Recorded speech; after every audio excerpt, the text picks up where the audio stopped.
Chers amis, pour les chrétiens, la fête de Noël relève d'un mystère que l'on a du mal à imaginer. Les textes bibliques nous apprennent que par la puissance de l'Esprit Saint, le Fils de Dieu s'est fait homme dans le sein d'une femme, la Vierge Marie.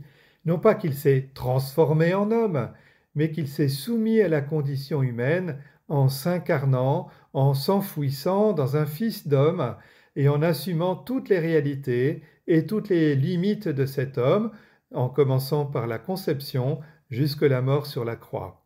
Au fond, on pourrait dire que le Créateur estime tellement sa créature, l'être humain, qu'il ne craint pas d'en assumer la condition.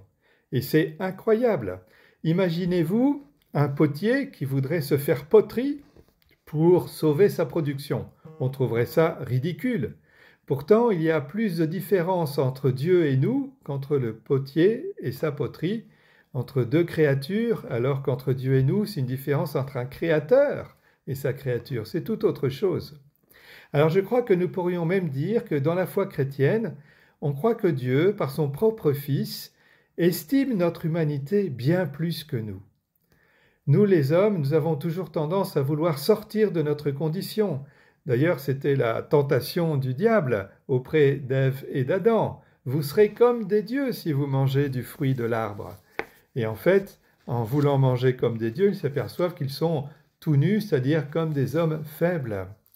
Eh bien, Dieu, lui, n'a pas craint pour sa propre dignité d'en épouser les contours de notre humanité et de s'y soumettre. Voilà la vraie bonne nouvelle de Noël. À une époque où l'on réfléchit à accélérer la mort de nos grands aînés, à revendiquer comme un droit constitutionnel la liberté d'avorter, le mystère de Noël réveille entre nous et en nous le goût et le respect de toute vie humaine. Puissions-nous aimer notre vie et celle des autres autant que Dieu l'a aimée.